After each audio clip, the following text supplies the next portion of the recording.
Hello friends, welcome on my channel study classes. आप सभी का मेरे चैनल पर स्वागत है। तो फ्रेंड्स, आज हम लोग सीडीपी का मोस्ट इम्पॉर्टेंट चैप्टर बाल केंद्रित शिक्षा एवं प्रगतिशील शिक्षा की अवधारणा, इस चैप्टर को डिस्कस करेंगे। जिसमें कि अगर आपने मेरी प्रीवियस वीडियो देखी होंगी तो उसमें हमने बाल केंद्रित शिक्षा को पूरा कवर कर लिया है और आज हम लोग प्रगतिशील शिक्षा के बारे में पढ़ेंगे। तो फ्रेंड्स, आप चाहे आप किसी भी टीचिंग एग्जाम की तैयारी कर रहे हैं, चाहे वो सीटेट हो या किसी भी टीचिंग एग्जाम हो, तो उसके लिए ये वीडियो काफ़ी इम्पोर्टेंट है। तो आइए अब हम क्लास को स्टार्ट करते हैं। प्रगतिशील शिक्षा। प्रगतिशील शिक्षा क्या होती है? तो प्रगतिशील शिक्षा जो होती है वो जटिल प्रगतिशील शिक्षा जो है वो जटिल पारस्परिक शिक्षा प्रणाली के रूप में उभर कर आई। ठीक है, जटिल पारस्परिक शिक्षा, जटिल पारस्परिक शिक्षा के रूप में उभर कर आई प्रगतिशील शिक्षा। और इस शिक्षा प्रणाली को विकसित करने के लिए इस शिक्षा प्रणाली को विकसित करने के लिए अमेरिकी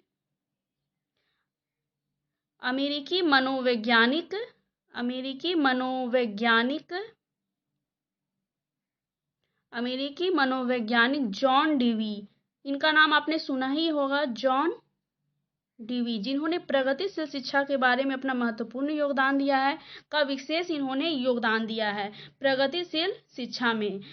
और इसके अंतर्गत शिक्षा का एकमात्र उद्देश्य क्या होता है? तो फ्रेंड्स, इसके अंदर शिक्षा का एकमात्र उद्देश्य होता है बच्चों का समग्र विकास करना। बच्चों का समग्र विकास, क्योंकि इस शिक्षा के अंदर बालक का समग्र रूप से विकास हो सके, यह इसका एकमात्र उद्देश्य होता है। इसके साथ ही साथ बच्चों का समग्र विकास कैसे हो? तो बच्चों का जो समग्र विकास हो वो व्यक्तिगत विभिन्नता को ध्यान में रखकर किया जाए, क्योंकि सभी बच्चे एक समान नहीं होते हैं।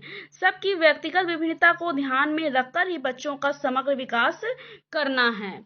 और इसके साथ ही साथ ताकि बालक का जो विकास है वो किसी भी तरीके से पीछे ना रह जाए, इसलिए इसका मुख्य उद्देश्य होता है समग्र विकास। और समग्र विकास में व्यक्तिगत विभिन्नता को ध्यान रखना काफी महत्वपूर्ण होता है। इसमें जैसे कि इस विकास के अंतर्गत जैसे कि परियोजना, ठीक है, इसमें परियोजना विधि, समस्या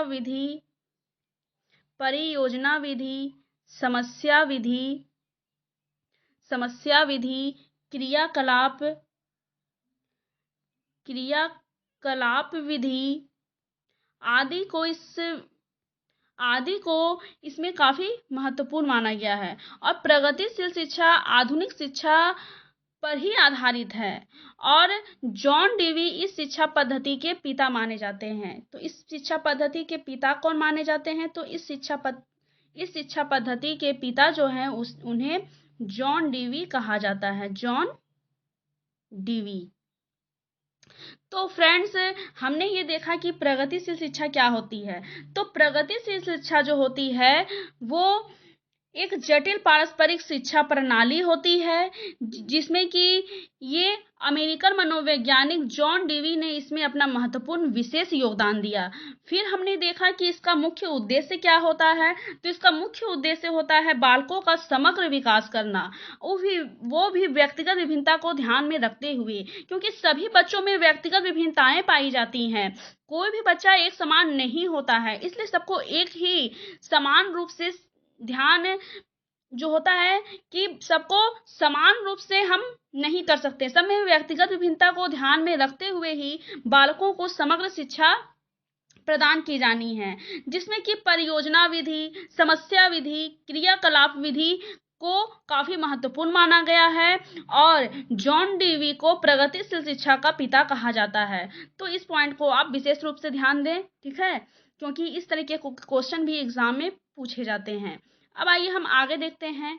आगे है प्रगतिशील शिक्षा के विभिन्न प्रकार। प्रगतिशील शिक्षा के कौन कौन से प्रकार होते हैं, आइए हम उनको जानते हैं। पहला है मॉन्टेसरी शिक्षा। मॉन्टेसरी शिक्षा जो है ये प्रसिद्ध एक प्रसिद्ध इटालियन डॉक्टर एवं शिक्षाविद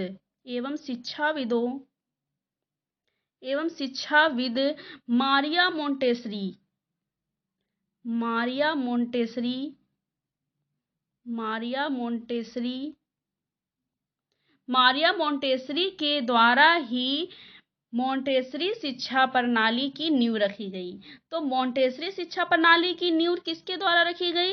तो मोंटेसरी शिक्षा प्रणाली की नींव जो है वो मारिया मोंटेसरी के द्वारा रखी गई, जिसमें कि यहाँ पर हम कुछ और भी इसके बारे में डिस्कस कर लेते हैं, जिसमें कि पहले मैं यहाँ स्पेस को खाली कर लेती हूँ ताकि मुझे लिखने में कोई प्रॉब्लम ना हो। ठीक है, मैं जो बोल रही हूँ उसको भी आप अपने नोटबुक में ज़रूर नोट करते हुए जाएं, और जैसे जैसे मैं लिखते जा रही हूँ उसको भी आप अपने नोटबुक में ज़रूर नोट करें। तो फ्रेंड्स, अभी हमने देखा कि मोंटेसरी शिक्षा जो है वो इटालियन डॉक्टर और शिक्षाविद मारिया मोंटेसरी द्वारा इसकी नींव रखी गई, जिसमें कि बच्चों का विश्लेषण इसमें बच्चों का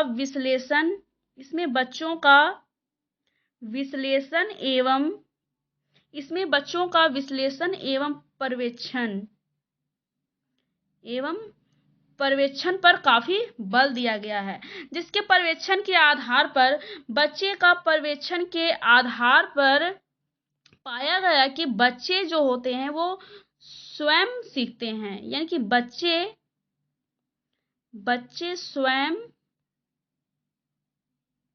बच्चे स्वयं सीखते हैं।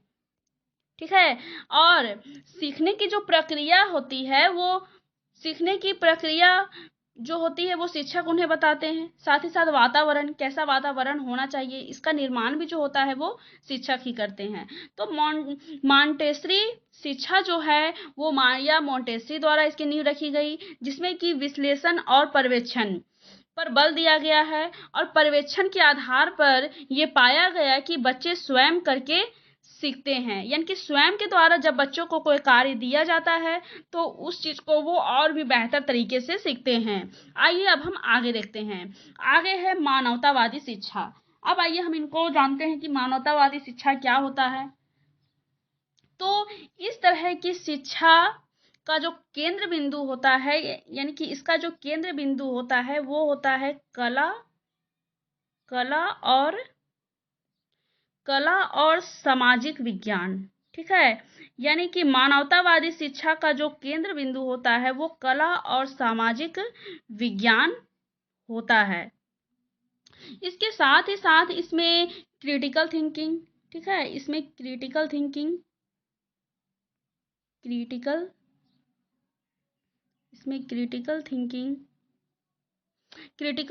एवं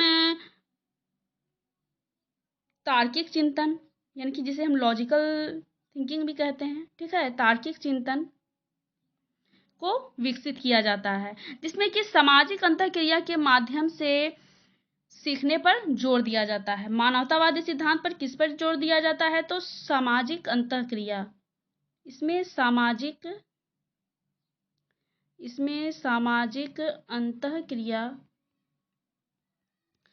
सामाजिक अंतःक्रिया पर जोर दिया जाता है।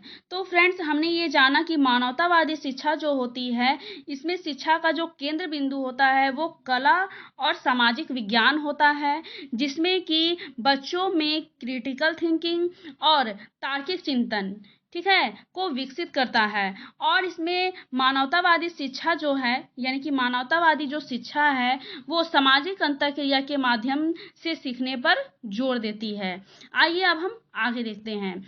आगे है संरचनावादी शिक्षा। संरचनावादी शिक्षा किस पर आधारित है? तो संरचनावादी शिक्षा है जो है वो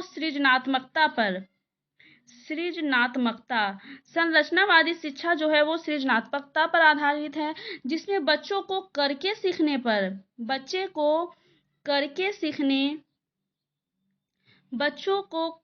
सीखने यानी कि वो खुद किसी चीज को करें और उस चीज को सीखें पर काफी इसमें जोर दिया है। तो वैसे भी इसमें कहा गया है कि बच्चों को संरचनावादी सिद्धांत के माध्यम से, यानी कि बच्चों को करके सीखने पर ज़्यादा जोर देना है। बच्चे जब किसी चीज़ को करके सीखते हैं तो उस चीज़ को वो और भी बेहतर तरीके से सीखते हैं और समझते हैं। आइए अब हम आगे देखते हैं। आगे है प्रगतिशील शिक्षा के विकास में योगदान देने वाले मनोवैज्ञानिक सिद्धांत। प्रगतिशील शिक्षा के विकास के योगदान में कई महत्वपूर्ण मनोवैज्ञानिक सिद्धांत का वर्णन किया गया है। आइए अब हम उनको डिटेल से समझते हैं। पहला है मस्तिष्क एवं बुद्धि। आइए अब हम इनके बारे में जानते हैं। तो मस्तिष्क और बुद्धि जो है वो जीवन की विभिन्न व्यवहारिक, ठीक है, जीवन की विभिन्न व्यवहारिक प्लस सामाजिक समस्या को सुलझाने में बुद्धि जो होती है वो महत्वपूर्ण भूमिका निभाती है।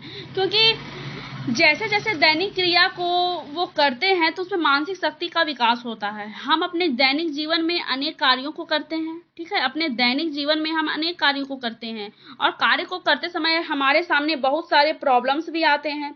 तो उन प्रॉब्लम को हम सोच समझ कर उसको सॉल्व भी करते हैं कि उस प्रॉब्लम को किस तरीके से सॉल्व करना है, उन सारी समस्याओं से किस तरीके से बाहर निकलना है।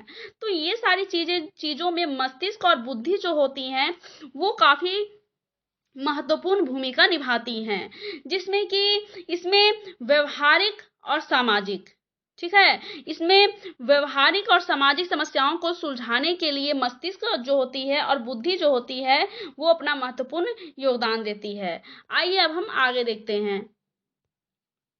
आगे है ज्ञान। ज्ञान में क्या होता है कि ज्ञान का कर्म ही है परिणाम। इसका मतलब ही होता है, ज्ञान का मतलब ही क्या है, इसका मतलब ही है परिणाम।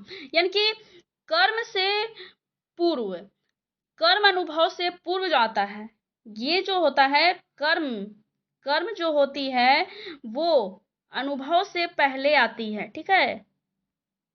कर्म जो है वो अनुभव से पहले कौन आता है, तो अनुभव से पहले कर्म आता है।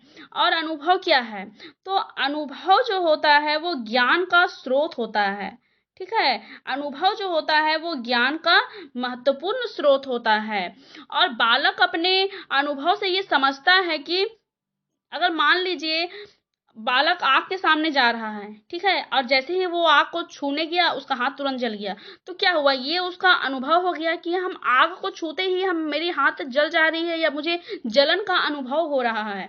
तो ये क्या हुआ, ये तो बालक को अपने अनुभव से न प्राप्त हुआ, और ये जो अनुभव से प्राप्त हुआ ये अनुभव ही उसे कहीं ना कहीं ज्ञान प्रदान कर रही है कि हमें आग से दूर रहना चाहिए और उसे छूना नहीं चाहिए, नहीं तो उससे हम जल सकते हैं।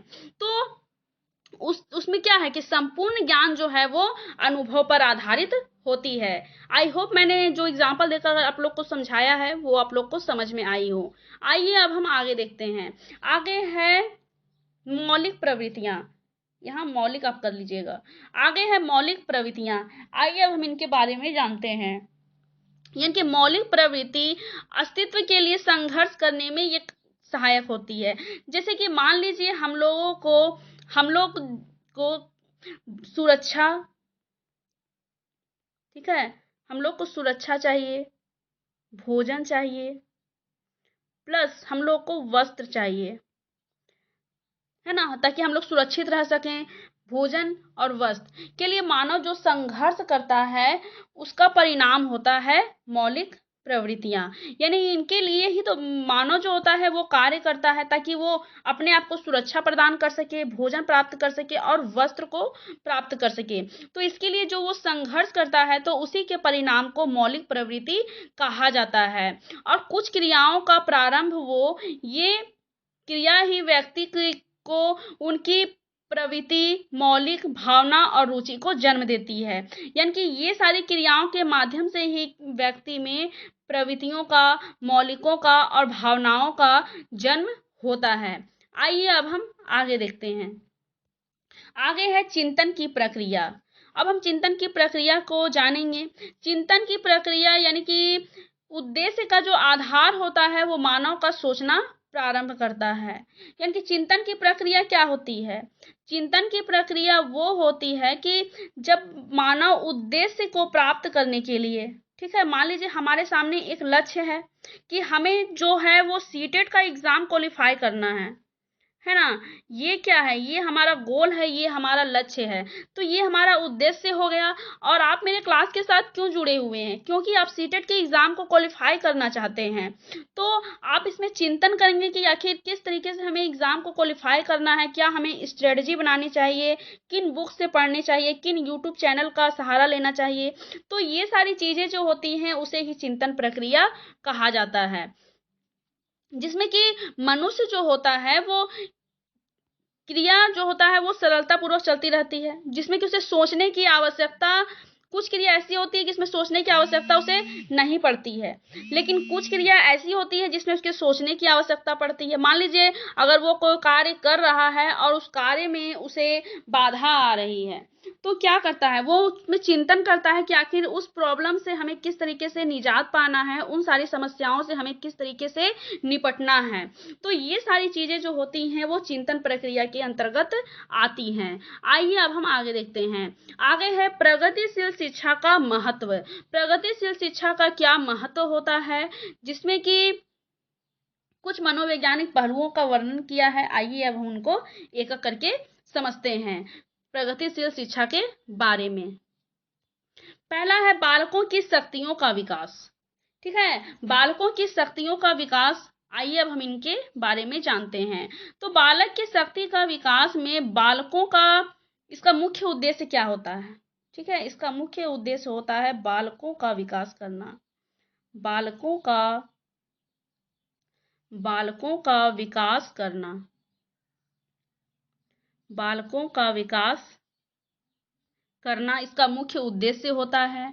इसके साथ ही साथ बालक का विकास तो करना ही करना है, साथ ही साथ हमें बालक की रुचि का भी ध्यान देना कि बालक को किस चीज में रुचि है, और उसकी योग्यता, रुचि प्लस योग्यता का विशेष रूप से ध्यान देना है कि बालक की किस चीज में इंटरेस्ट है। मान लीजिए बालक का इंटरेस्ट जो है वो डांसिंग में है, ठीक है, बालक को डांस करना काफी पसंद है, लेकिन हम बार बार उसे ज्यादा, खासकर उसे पढ़ने के लिए हम कर रहे हैं, बार बार उसे कर रहे हैं कि पढ़ो पढ़ो पढ़ो, तो क्या होगा? उसकी रुचि पढ़ने में तो है ही नहीं, तो वो उस चीज को कैसे करेगा? उसकी रुचि तो डांस करने में है। तो इस तरीके से बालक की रुचि का भी हमें विशेष रूप से ध्यान रखना चाहिए, उसकी योग्यता किस चीज में कितनी है। ठीक है, इन सारी चीजों को भी ध्यान में रखकर एक टीचर को उसे दिशा निर्देश देना चाहिए। इसके साथ ही साथ इसमें और भी कुछ महत्वपूर्ण बातें हैं, जिसमें कि बालकों को करके सीखने पर जोर देना चाहिए। ठीक है, बालक किसी चीज को करके सीखें, करके सीखेंगे तो वो किसी चीज को और भी बेहतर तरीके से सीखेंगे। ठीक है, बालक को करके सीखने पर ज्यादा जोर देना चाहिए, क्योंकि करके सीखने पर क्या होता है कि बालक की जितनी भी ज्ञानेंद्रियां हैं वो सारी एक्टिव हो जाती हैं, कि जिसमें कि क्या होता है कि बालक का और भी अधिक तीव्र गति से विकास होता है। इसके साथ ही साथ इसमें कुछ महत्वपूर्ण पॉइंट है जिसे भी मैं यहाँ पर डिस्कस कर रही हूँ, आप अपने इसे नोटबुक में जरूर लिखते जाएं। ठीक है, आइए अब हम आगे इसमें कुछ देखते हैं, कुछ और भी महत्वपूर्ण पॉइंट है जिसको हम यहाँ पर डिस्कस करेंगे।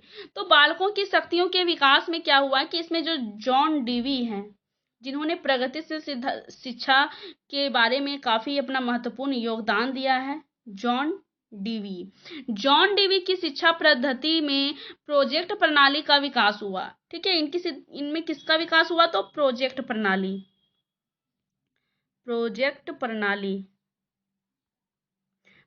प्रणाली का इसमें विकास हुआ, जिसके अंतर्गत बालक को ऐसे कार्य दिए जाने चाहिए जिसमें कि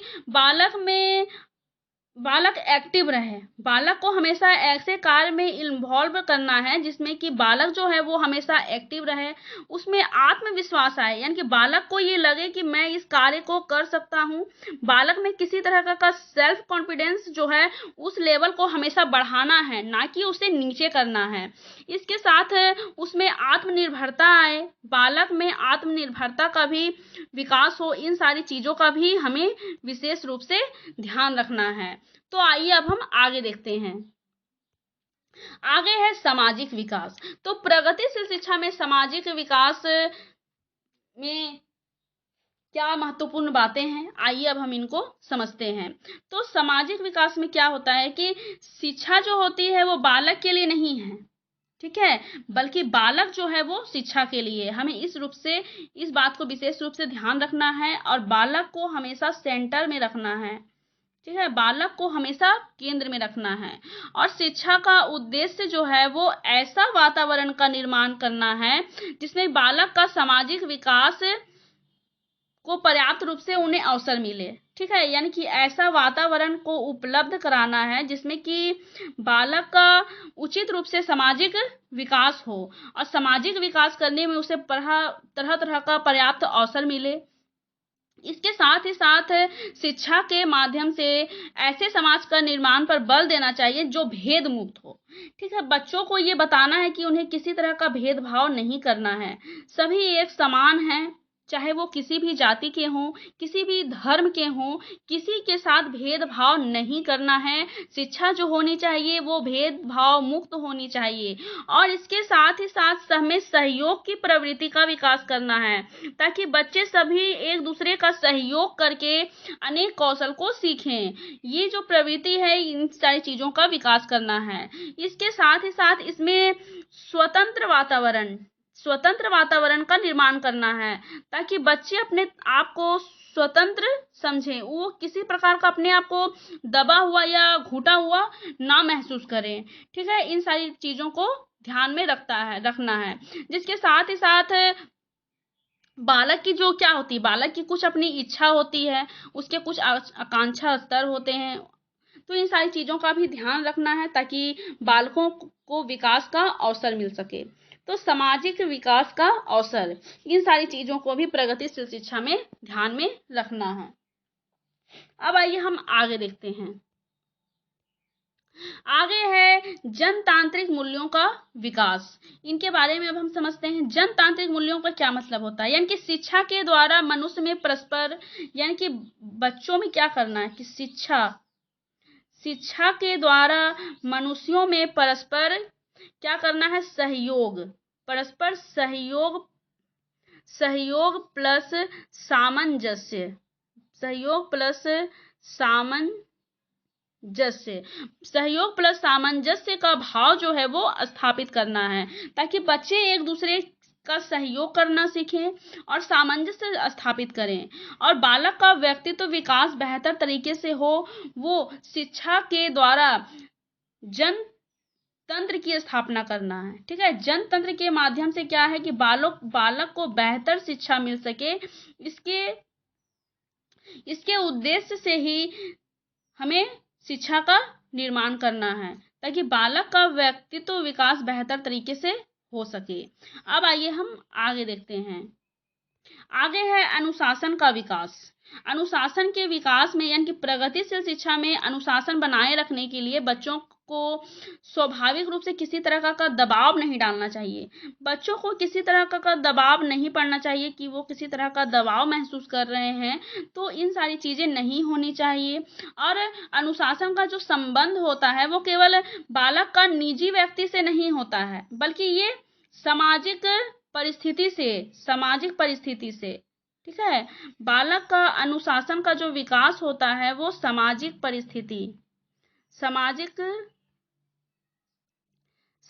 परिस्थिति से होता है। इसके साथ ही साथ बालक में एक समान उद्देश्य यानी कि बालक में एक समान उद्देश्य के साथ बच्चों का सामाजिक, नैतिक, बौद्धिक और शारीरिक कार्यों में एक साथ भाग लेने से बालकों में क्या होता है कि उसमें अनुशासन उत्पन्न होता है, ठीक है। तो फ्रेंड्स, आप इस बात को ध्यान में रखें कि बच्चों में सामाजिक,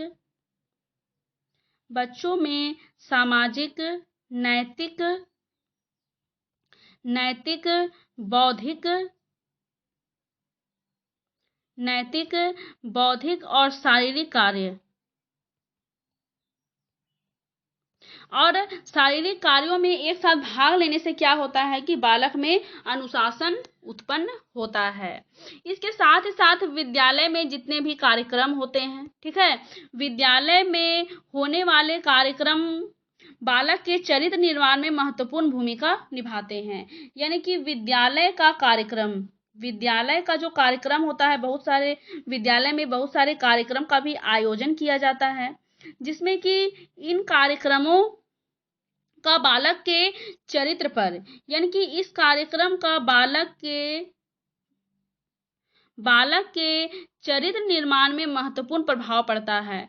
बालक को ऐसा सामाजिक परिवेश मिलना चाहिए, यानी कि बालक को ऐसा सामाजिक परिवेश मिलना चाहिए ताकि बालक में उपयुक्त चारित्रिक निर्माण हो सके। ठीक है, इन सारी चीजों को ध्यान में रखना चाहिए। अब आइए हम आगे देखते हैं। आगे है प्राथमिक शिक्षा का सार्वभौमिकरण। तो सार्वभौमिकरण का अर्थ क्या होता है? तो सार्वभौमिकरण का अर्थ होता है सबके लिए उपलब्ध कराना। ठीक है, जो चीज सबके लिए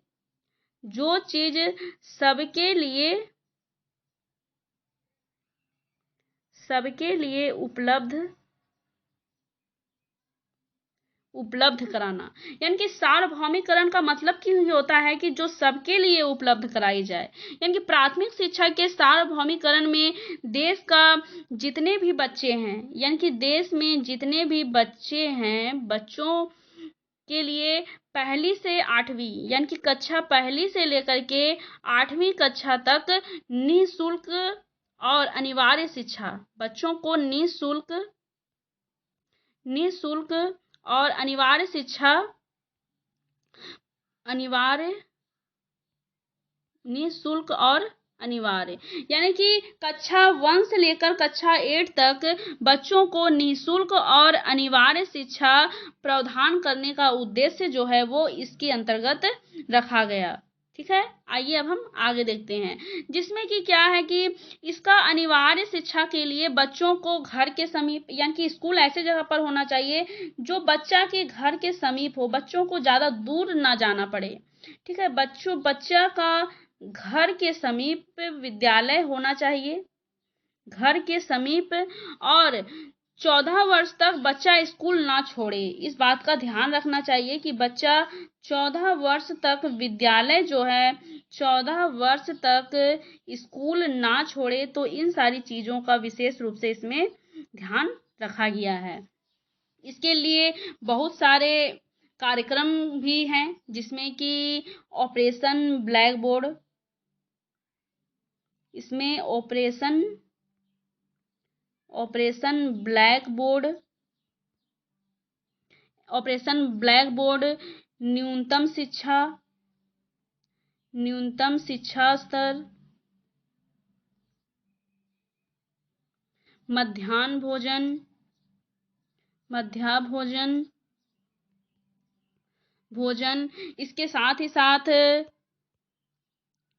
इसके साथ ही साथ इसमें मैं बोल दे रही हूँ, आप इसे अपने नोट में, बुक में जरूर नोट करें, क्योंकि यहाँ उतना स्पेस नहीं है, इसलिए मैं इसे नहीं लिख पा रही हूँ। तो इसमें क्या है, इसमें है ऑपरेशन ब्लैक बोर्ड, न्यूनतम शिक्षा स्तर, मध्याह्न भोजन, फिर है पोषाहार सहायक कार्यक्रम, जिला प्राथमिक शिक्षा कार्यक्रम, इसके साथ ही साथ इसमें सर्व शिक्षा अभियान। ठीक है, इसमें सर्व शिक्षा अभियान, कस्तूरबा गांधी, ठीक है, कस्तूरबा गांधी बालिका विद्यालय, और ये सारी चीजें जो हैं वो प्राथमिक शिक्षा के सार्वभौमिकरण से संबंधित प्रमुख कार्यक्रम हैं। अब आइए हम आगे देखते हैं। आगे है सर्व शिक्षा अभियान। अब आइए हम सर्व शिक्षा अभियान को समझते हैं, जिसे SSA भी कहा जाता है, सर्व शिक्षा अभियान। सर्व शिक्षा अभियान का प्रमुख, यानी कि प्राथमिक शिक्षा के सार्वभौमिकरण से ये संबंधित महत्वपूर्ण कार्यक्रम है, और इसे सभी के लिए, ठीक है, इसे सभी के लिए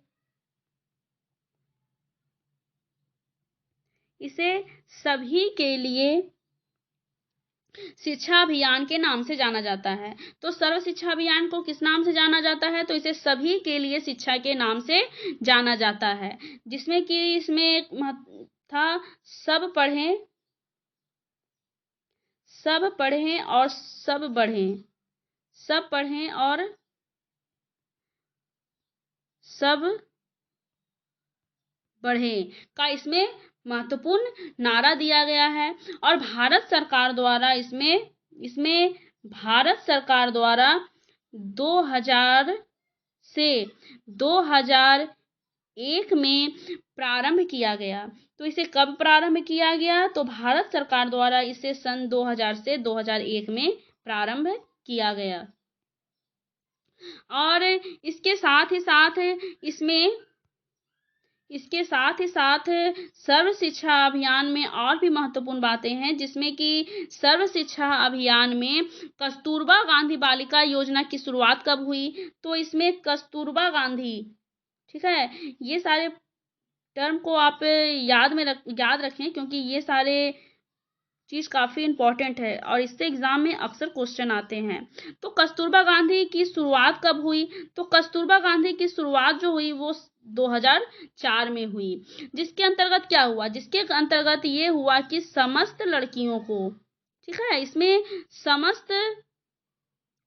इसमें समस्त लड़कियों को प्राथमिक शिक्षा देने का सपना देखा गया, जो बाद में क्या हुआ कि ये सर्व शिक्षा के साथ ये विलय हो गया, यानी किसके साथ ये मिल गया।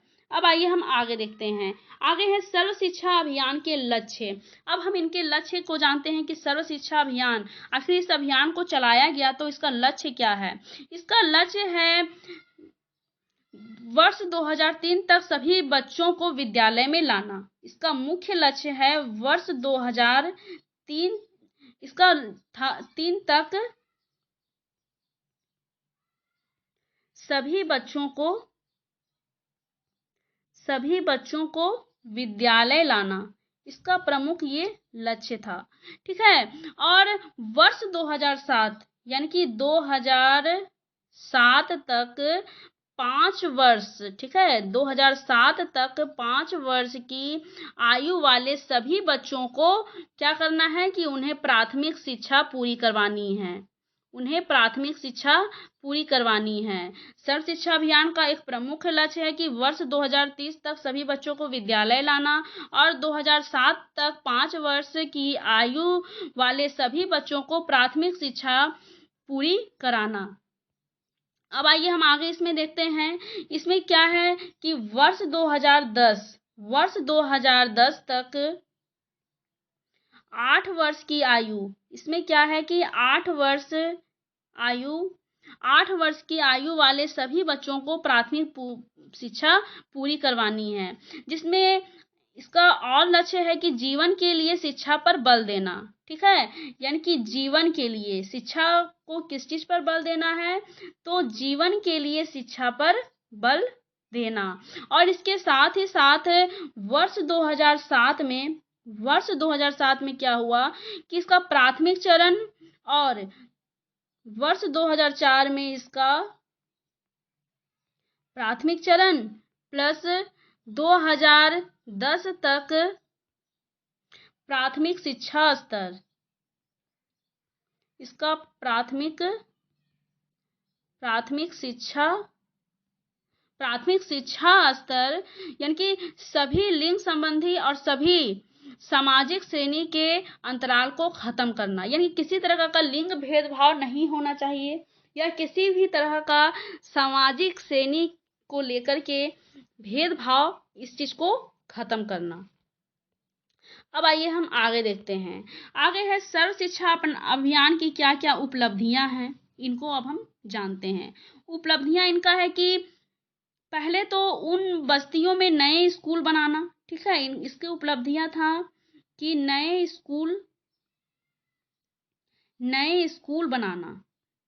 स्कूल बनाना, उन बस्तियों में बनाने का प्रयास करना जहां की बुनियादी शिक्षा की सुविधा नहीं है, ठीक है, जहां पर सुविधा नहीं है, बुनियादी शिक्षा की सुविधा नहीं है, ऐसी जगहों पर स्कूल का निर्माण करना।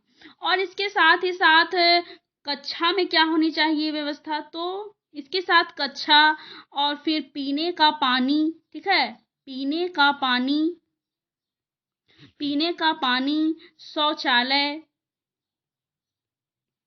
शौचालय और इसका रख रखाव, स्कूल का सुधार, ठीक है, स्कूल सुधार, इन सारी चीज़ों पर भी विशेष रूप से इसमें ध्यान देना है। अब इसमें और क्या है कि इस अभियान को जीवन कौशल, इस अभियान को जीवन कौशल इसलिए कहते हैं कि बच्चों को हमेशा लाइफ से जोड़ते हुए पढ़ाना है, ताकि बच्चे उस चीज़ को और भी बेहतर तरीके से सीख सके। जीवन कौशल से जोड़ते हुए पढ़ाना। और इसके बाद इसमें लड़कियों, इसके साथ ही साथ इसका उपलब्धि ये हुआ कि इसमें लड़कियों प्लस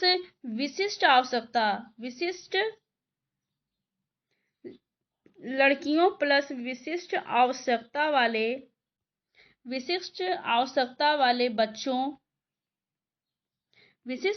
वाले बच्चों पर विशेष रूप से ध्यान देना, ये सर्व शिक्षा अभियान का मुख्य उद्देश्य है। इसके साथ ही साथ बच्चों को मध्याह्न भोजन पर भी, है ना, मध्याह्न भोजन पर भी की योजना बनाई गई, जिसमें कि सर्व शिक्षा अभियान के फलस्वरूप जो बच्चे स्कूल छोड़ के चले गए, उनको बच्चों की संख्या की जो कमी थी उसको सफलीभूत पूरा किया जा सके। और ये जो अनुपात था वो 2010 तक इसको पूरा करना था, लेकिन इसे पूरी तरीके से सफलतापूर्वक इसे प्राप्त नहीं कर पाया गया था। और फिर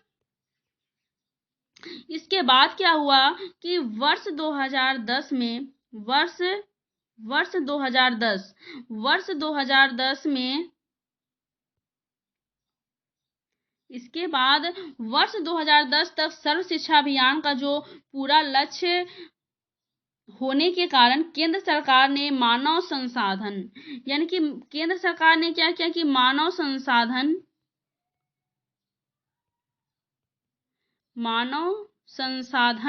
मंत्रालय ने दिसंबर 2010, ठीक है, इसमें दिसंबर 2010 में यह निर्णय लिया कि सर्व शिक्षा अभियान को शिक्षा का अधिकार अधिनियम लागू करने का प्रमुख साधन बनाया जाए। और इसके लिए संशोधित सर्व शिक्षा अभियान से संबंधित अधिनियम जो है वो 2011 में लागू हुआ। तो सर्व शिक्षा अभियान का अधिनियम कब लागू हुआ? तो ये 2011 में लागू हुआ। आइए अब हम आगे देखते हैं। आगे है मध्याह्न भोजन की स्कीम। इसकी स्कीम क्या है, इसके बारे में हम जानते हैं। तो इसका जो शुरुआत कहाँ से हुआ था? इसका शुरुआत हुआ था भारत में तमिलनाडु से, ठीक है, भारत के तमिलनाडु से इसका प्रारंभ हुआ था, जिसका उद्देश्य था सर्व शिक्षा अभियान को सफलीभूत बनाना, ठीक है, सर्व शिक्षा अभियान को सफल बनाना इसका महत्वपूर्ण उद्देश्य था।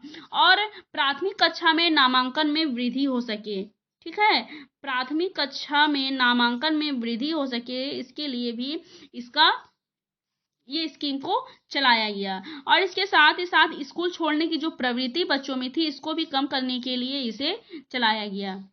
इसके साथ ही साथ मध्याह्न भोजन में इसमें क्या हुआ कि जो सुविधाहीन वर्ग थे, इसमें जो सुविधाहीन वर्ग से संबंधित बच्चों का प्रवेश, ठीक है, सुविधाहीन बच्चों का प्रवेश, उसकी उपस्थिति, उसका अध्ययन स्तर को सुधार करने के लिए इसमें क्या किया कि छात्रों को पोषण आहार स्थिति को सुधारने के उद्देश्य से 15 अगस्त 1995 को पोषणाहार समर्थन के राष्ट्रीय कार्यक्रम मध्याह्न भोजन स्कीम की शुरुआत हुई। तो मध्याह्न भोजन स्कीम की शुरुआत कब हुई? तो 15 अगस्त 1995 को हुई। और इस योजना के अंतर्गत क्या हुआ कि इसमें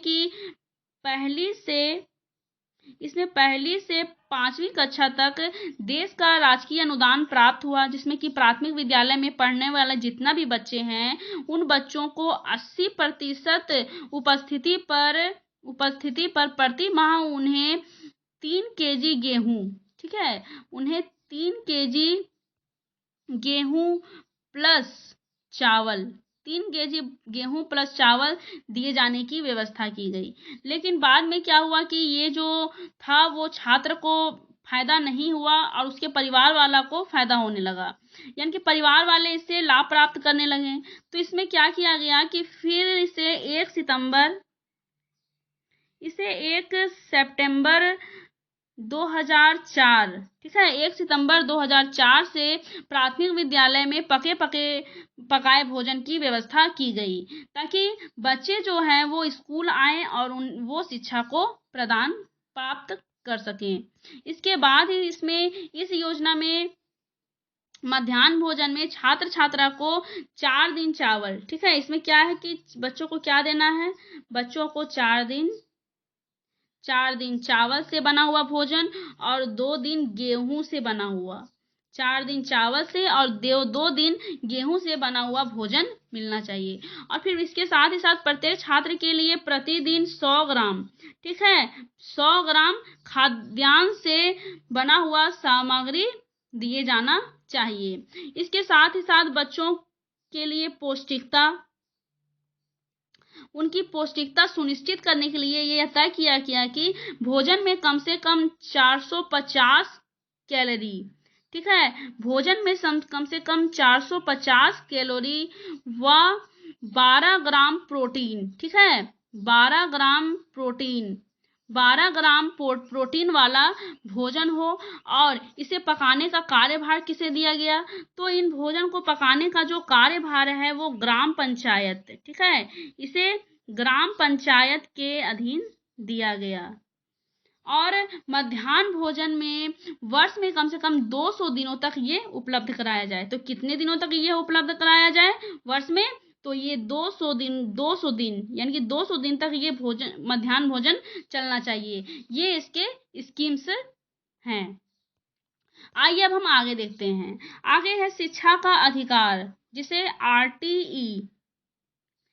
आरटीई एक्ट 2009 कहते हैं। ये काफ़ी इम्पोर्टेंट है क्योंकि इससे एग्जाम में हमेशा क्वेश्चन आते हैं। आइए अब हम इनको समझते हैं। यानी कि शिक्षा का अधिकार अधिनियम कब लागू हुआ, तो 2009 में राज्य, परिवार और समुदाय की सहायता से 6 से 14 वर्ष के सभी बच्चों के लिए मुफ्त, ठीक है, 6 से 14 वर्ष के बच्चों के लिए मुफ्त एवं अनिवार्य, यानी कि सभी बच्चों को मुफ्त में और अनिवार्य रूप से प्राथमिक शिक्षा सुनिश्चित कराई गई, जिसमें कि 2005 के शिक्षा के अधिकार विधेयक को संशोधित रूप है। यानी कि ये क्या है, तो 2005 के शिक्षा के अधिकार विधेयक का ये संशोधित रूप है। और वर्ष 2002 में संविधान के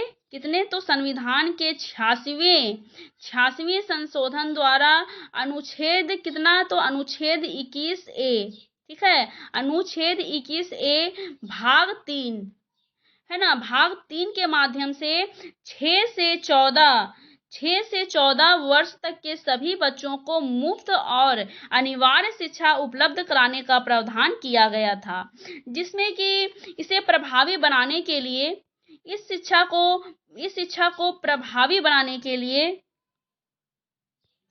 मैं यहाँ ऊपर लिख देती हूँ। इस शिक्षा को प्रभावी बनाने के लिए 4 अगस्त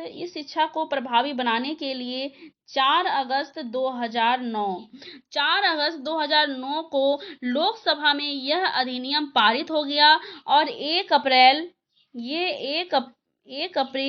2010 से पूरे देश में ये लागू हो गया।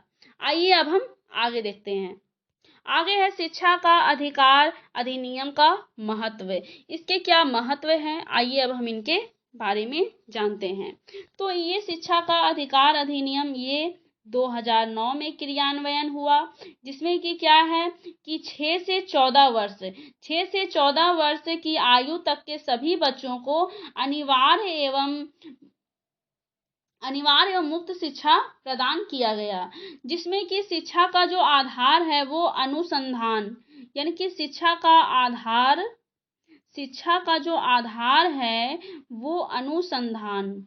अनुसंधान शिक्षा का आधार अनुसंधान प्लस विकास। ठीक है, अनुसंधान प्लस विकास को बल मिला, जिसमें कि शिक्षा वर्तमान ही नहीं बल्कि भविष्य का निर्माण कर सके।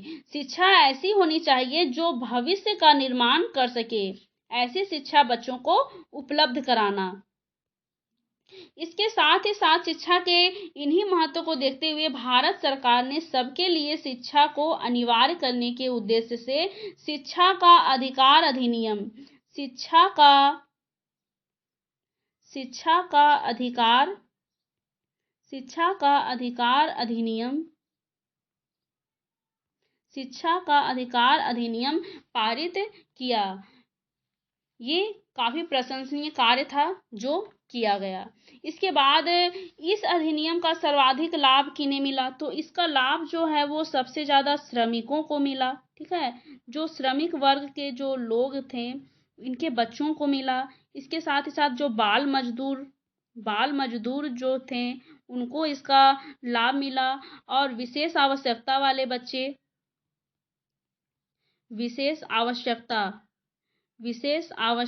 वाले बच्चों को इसका लाभ मिला। यानी कि जो सामाजिक, सांस्कृतिक और आर्थिक रूप से अन्य शिक्षा से वंचित रह जाते थे, ऐसे बच्चों को इसका लाभ मिला।